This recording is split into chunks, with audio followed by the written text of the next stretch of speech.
I cannot believe I got in.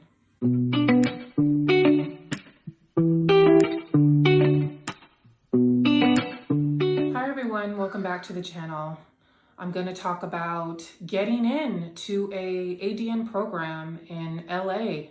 It still blows my mind. I'm going to say that throughout the video because it's just, I can't believe it's finally happened.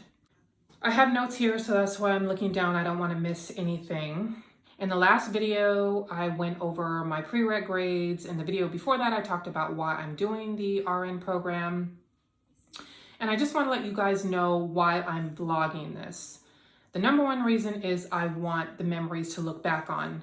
I want to see how far I've come versus where I've started. So that's the number one reason why I'm documenting this journey. Next is I didn't see too many California nursing student bloggers. There are some, a few out of the Bay Area, some in San Diego, but I didn't see a whole lot from LA. Now, a lot of people don't say where they're from. They'll just say California, so I'm not sure. I do see a lot of out-of-state bloggers, the Midwest, Southern. I didn't see a lot for us, so I had a lot of questions during this process, and I searched YouTube a few times and I came up empty. Hopefully someone can benefit from my process and what I've gone through. In the beginning, I believe I said this in the last video too, but to expand on it, I was dead set on doing an LVN to RN bridge program at a certain school. I applied to that program December of 2020.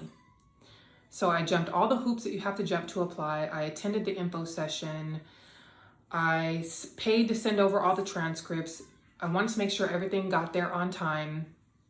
And then maybe 3 weeks later, I get an email saying they canceled their program for spring of 2021. That was really, really devastating. I made the mistake of putting all my energy into one school. I did have a couple of backup schools, but to be quite honest, I was really focused on this one school. So that's mistake number one, you guys. Have backup schools for sure. So I didn't get in.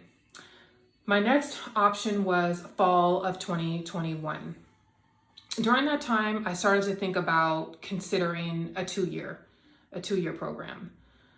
A lot of the bridge programs were closed and still are closed. So I was basically ran out of that option. I went from wanting to go to a bridge program at a certain school to going to anybody's 2-year at this point. So I started applying. At this time, I had enough prereqs done to apply to 3 different ADN programs.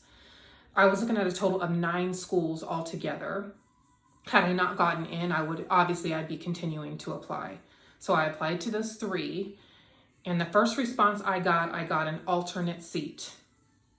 The second response I got was a denial, and I'm still actually waiting for the third response.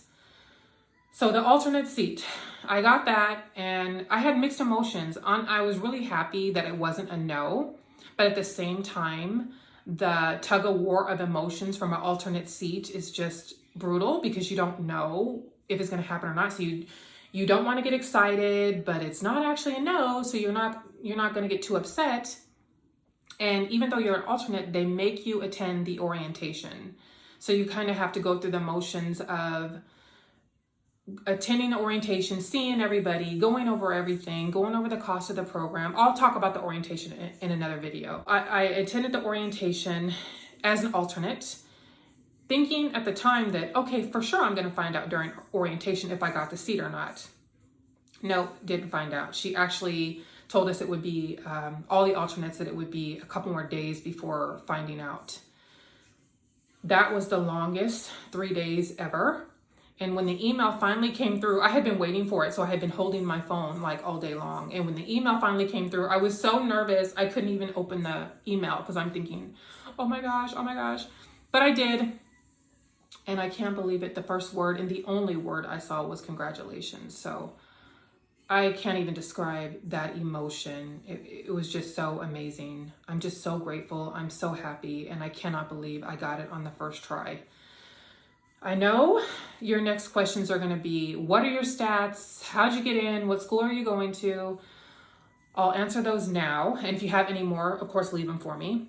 I'm not going to mention the school I got into just for privacy reasons. I will tell you once I'm graduated and I'm not affiliated with the school anymore where I got in, no problem. My stats, I went over my prereqs already, but just know a lot of the ADN community college programs run on a lottery system.